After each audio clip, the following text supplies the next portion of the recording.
Okay, so we are doing this. I'm nervous, but You're not. I'm not in it. Welcome to Mind in Your 20s. I'm your host and my name is Daisy, and this is a podcast and a space for us to talk about mental health, the highs and the lows of our 20s, and all things psychology. I feel like people say that your 20s is one of the best decades of your life, and I feel like it's very overwhelming, from navigating careers, friendships to relationships. There's so many different things that happens in your 20s. There's so much growth, so much change, and I feel like this is a space where we can have fun, lighthearted and open and vulnerable conversations about mental health. I've been really excited to launch this podcast. I think it's been one of those things where I've studied psychology, I want to become a psychologist, and I openly try to encourage conversations amongst my friends about psychology and about mental health. Mind in Your 20s is just going to be an amazing space for us to be able to have conversations and for us to be able to speak and talk about what being in your 20s is like, what it comes with, and the difficulties and the challenges that we all go through and that most people in their 20s have to deal with. So welcome to Mind in Your 20s. I'm just going to talk about why I started. I started Mind in Your 20s because as someone who is aspiring to be a psychologist, there's so many challenges, there's so many things that we all go through, and I didn't feel like there was a space or a podcast rather that that openly discusses these things. I wanted to be able to open this space up to sit down with my friends and my family and people that are in their 20s, for all of us to be able to have open and honest conversations about the things that we all go through within this decade. We're going to cover many topics. We're going to cover difficult topics such as mental health and the stresses that comes with. I feel like we lose things in our 20s, but we also gain things. So I'm going to be able to, have these conversations that spark people understanding and wanting to know more about their mental health and wanting to know more about understanding why they feel the way they feel, and how things affect them, whether that's dealing with things like self-doubt or handling career changes, relationship changes, friendships. There's many things that we're going to be talking about, and sometimes it'll be just me sharing my experience, and other times I will have someone with me and we'll be able to have a conversation about all the things in your 20s. What I'm going to do for this first episode is similar to, if you've ever seen Vogue's 73 questions, I am going to ask myself, 23 questions, just so that you guys get to know me a bit more, your host, and you get to see my insight on things and how I'm navigating my 20s. I mean, I'm only 3 years into my 20s, and I'm around people who are at the end of their 20s. I'm around people that are at the beginning of their 20s.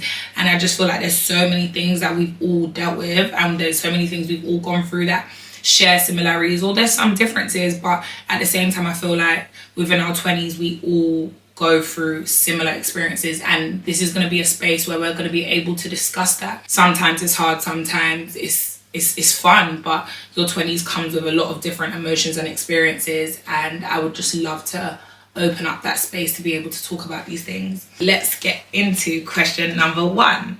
What inspired me to start this podcast? I've always had a passion for psychology, especially as I've grown up. I've realized the importance of prioritizing your mental health and being able to have people in a space where you feel comfortable and you're allowed to be vulnerable and you're not judged for the things that you say. And it's just being able to really know why you feel the way you feel, or like why something has affected you, or even things like, did my childhood make me the way I am? It's just things like that have always been interesting to me. And stepping into my 20s, I've definitely experienced a lot of emotions that I needed to understand more. And I'm glad and I'm grateful that I've had people around me that I'm able to have these conversations with. But I wanted to be able to open up that space for others to sit here and watch and just come along the journey, because at the end of the day, whether you are in your 20s, whether you're about to enter your 20s, whether you're in your 30s, your 40s, this is going to be a space for you to reflect back on things that are happening in your 20s and learn to just grow and just be able to freely be yourself, and understand that comes with it's different things. What's one word I'd use to describe my 20s so far? Interesting. I feel like interesting is a bit of a boring word, but I think I've just gone through a lot, and I've had amazing moments, and I've also had moments that have really, really affected me. I believe in God, and I'm so grateful that he's gotten me to where I am today. Yeah, so far my 20s has definitely been interesting, and I wonder what's in store for the rest of my 20s. What's the biggest lesson I've learned in my 20s?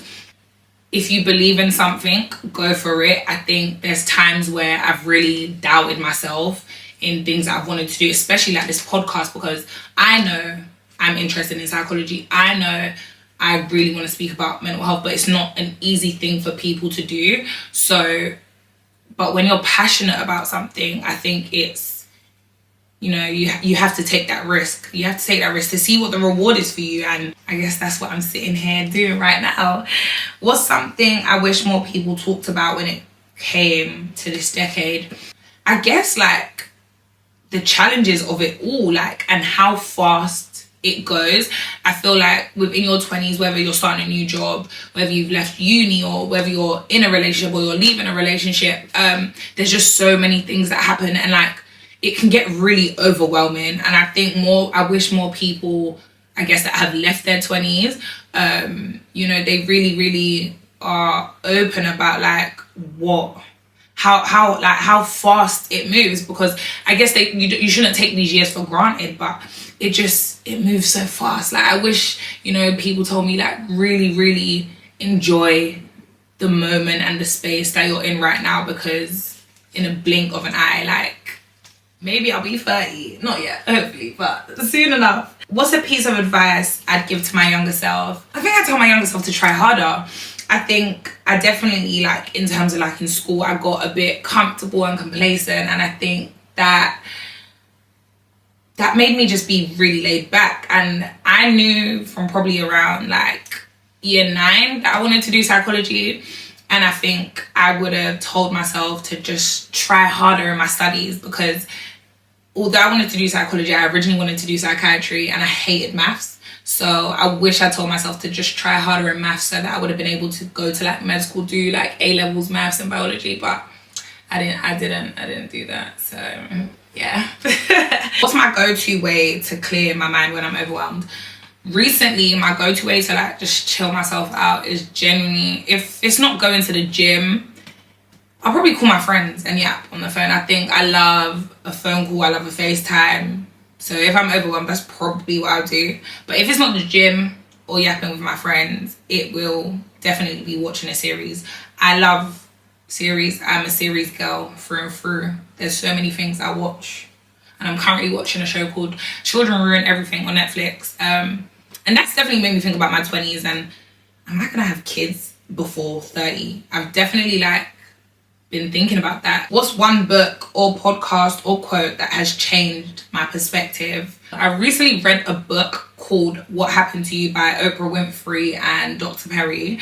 And it definitely gave me insight on how much your childhood can really affect what your adulthood is going to look like, and what your relationships are going to look like, and what kind of person you would be. And it's made me want to be like just more empathetic on people, because not everything is their fault, and it's not like why are you the way you are, but it's just like what happened to you. And I think it takes a lot to consider what happened to someone and why they are the way they are. So I think reading that book has definitely given me the insight to just be a bit more empathetic to people, because again, you don't know people's upbringing, you don't know what they've gone through, you don't know what they've had to work through, what they've had to overcome. So it definitely just allowed me to want to be more understanding and patient with people. How do I handle self-doubt? I think handling self-doubt, I doubt myself. I'm someone that actually doubts myself a lot, whether it's this podcast, whether it's starting my business, career choices. I've definitely along the way doubted myself a lot, and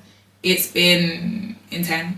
It's definitely been intense. I think if I don't pray about it, again, I think I'm so glad that I have the support system of friends that I have, because they're always a call away and I can always talk to them. So if I am, ever doubting myself, sometimes I look at the things that I've achieved. Sometimes I just tell myself like, cool, you can do X, Y, Z and you've done X, Y, Z. So don't stress it, just like start. I think even start with this podcast, it's just, I doubted myself because I didn't know if this was something that people are going to be open to wanting to hear and to get involved in. Because at the end of the day, I think this is a community and this is a space where like I want to be open, I want to be honest, and I want to be vulnerable, but that's not the easiest thing for people to do. So, I did doubt myself, but I recognized this is my passion, this is what I want to do, and I hope along the way that, people can support me and encourage me to keep going, because I do think mental health and being in your 20s and all that comes with is something worth talking about. What's the best career advice I've ever received? When I did my placement with the NHS, my supervisor, I was kind of just like, I asked him, am I going to be a good psychologist? Because I felt like I hadn't endured or like experienced extreme or really intense trauma that's like really uprooted my life. And I just felt like, did I need to have that to be the best psychologist I could be? And he just told me like, it's not about what you go through, it's about like the work that you're willing to put in and the patience and the understanding you're willing to have about someone else's experiences and to not judge them for it. So I think that's probably the best career advice I've received thus far, to just like really be patient and understanding with people. One thing about your 20s is that, there's so many things that can happen, and I think like it's all about like trial and error and trying different things and going for new things and finding new hobbies, meeting new people. I think there's just so many things that go into to being in your 20s, and it can definitely be fun, but it can also be a roller coaster full of emotions that you don't know how to handle and you don't know how to experience and deal with. If I could have dinner with any three people, who would they be? Who would I have dinner with? I think I'd have dinner with my granddad if I could bring him back onto this earth, because my mum was she's like the youngest of 16 and she was so like fond of her dad, and she always tells me like he would have loved me, and I would have loved to have met him. That's definitely one person I would have loved to have dinner with. Also, if he was alive, I'd love to have dinner with Sigmund Freud. I think I would love to really understand why he went with what he went with, why that was his practice, why he chose to explore that part of psychology and psychoanalysis. The last person I would want to have dinner with, I probably could have dinner with him, but it's my brother. He's my everything. I love him so much. What's one myth about my 20s that I want to debunk?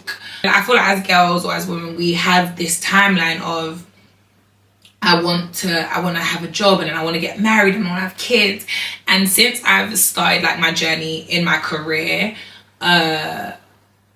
kids, marriage, I'm considering them for my 30s rather than my 20s now. I just want to debunk that. You don't have to have it all figured out by 30. You don't have to be solid in your career by 30. You don't have to make £1 million. I mean, it would be nice, but you don't have to do these things, because like your timeline can change, things do change. So it's just a little bit of like grace to yourself, like if you don't stick to your timeline, it's okay. Like it's okay for things to change and for plans to change. What's my favorite form of self-care? Probably the gym. I think the gym is just like my happy place. Not even necessarily if I'm feeling sad, but just like I love being in the gym. I love knowing that I'm being active and I'm working out, I'm working on myself. So I guess that's my best form of self-care. What's one habit that has improved my mental health? Again, I think it's being active. I think some days I'm like, I don't want to be at the gym or I don't want to work out. And then I get there and I'm just like, I needed this. That was really, really good for my mindset. That was really good for my mental health. So yeah, the gym, I guess. What's a moment in my 20s that made me feel really proud? I've got two moments. My brother wasn't well for a bit and that stopped his career.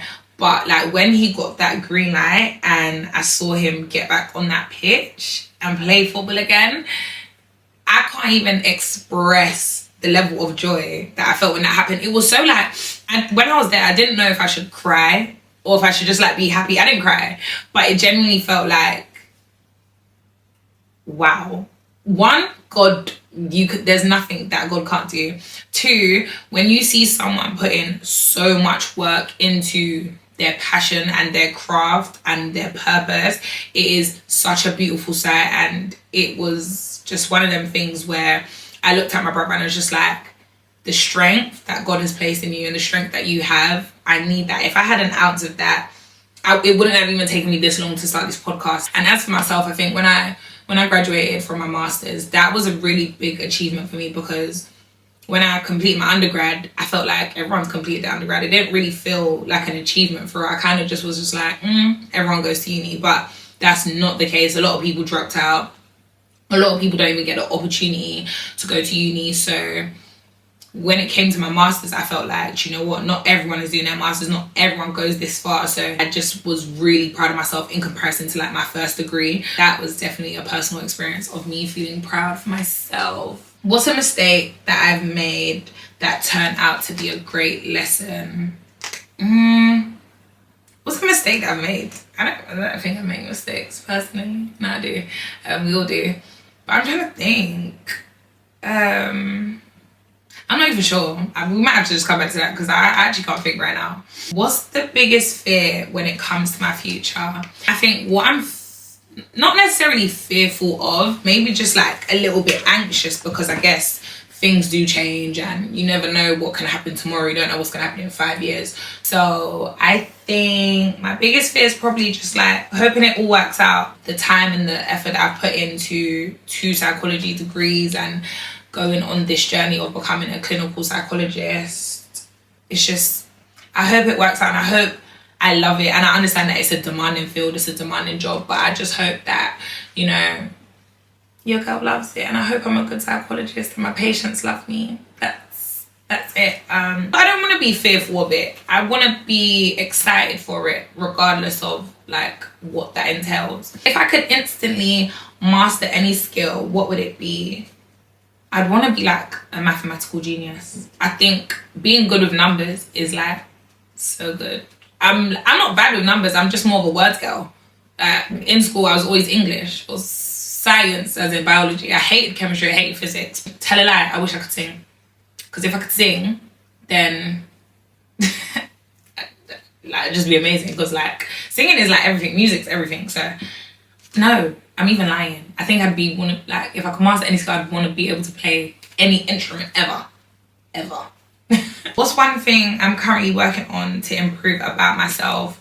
I'm really working on just like being, not even necessarily like being the best version of myself, believing in myself. I think I'm really working on self-doubt and how much I push myself to go for the things I want. Stepping out of your comfort zone is something that I'm really trying to do. I think I'm only trying to do that now at 23. When I was 21, I wasn't thinking about it. I mean, I feel like I've always been a confident person, but when it came to psychology and my craft and businesses and stuff, I felt like I lacked. So it kind of like forced me to just be like, do you know what, don't put us out. But I'm really working on just believing in myself and just really going for the things that I want to do. What's something exciting coming up for Mind in Your 20s? Every single episode after this, that is something that is exciting, and you guys should all look forward to tuning in and hearing, because we're gonna have amazing conversations and it's gonna be so fun. I can't wait to sit down with other people in their 20s and see their perspective on things and how they deal with things and the experience that we've shared, or things that are so different that, you know, I've never even thought about. That's something that's exciting that I'm actually very much looking forward to. What's something I've learned this year that changed my perspective? I mean, 2025 just started, so I want to say, let's say I look at the year of like being 23, which was since last year June. Things can change that you couldn't even picture yesterday. You couldn't picture a month ago. You couldn't picture a year ago. And it's being able to deal with that change, like facing it head on and being in the best mindset to be able to deal with things that really can like shake you and trouble you. Things happen, like things can dramatically and suddenly happen. I hope I can always be in the best headspace to deal with those things when they come at me. What's the most unexpected thing you've discovered about yourself in your 20s? I think I've discovered that I'm more shy than I thought. When it came to starting a business, I have a little small jewelry business called May and Set. When it came to starting that and even starting Mind in Your 20s, I think I was a lot more like scared. And as someone who, like, if someone asked me, am I confident, I would say yes. When it came to my business or things I was starting, I was definitely just like, I don't think I've got the confidence for this. So I think learning that I'm really putting myself out there and trying these things and starting regardless whether I'm scared, anxious, whatever the case, is shocked me, because I just thought I would have these ideas and just never really do anything about them. So I'm glad I've actually like started, and your girl's making a change. If you had to pick one word to describe the next decade of your life, what would it be? Loving. I think I'm in a space right now where I feel so loved and so supported by my friends and my family, and I just hope the rest of my life feels like that, not just my 20s. I hope I'm always surrounded by people that care about me, and they encourage me to be my best self. I think that's like the best thing for me, and that's what I've known and learned throughout my life, but definitely in the last 3 years of my 20s for sure, that being around people that care about you and love you is so worth it. It's so worth it. And the last question, if you could leave listeners with one piece of advice, what would it be? Mental health, doesn't matter whether it's good, whether it's bad, whether you're having a good day, whether you're having a bad day, it is important. It is not a sign of weakness. It is not something that you're going through alone. So many other people out there are going through what you're going through, and to know that it's okay. Things do happen, and knowing that there is someone out there that wants to help you, or there is help out there that you can get, and it's accessible, and to really, as difficult as it may be, like, ask someone for help. I feel like a lot of people don't want to do that.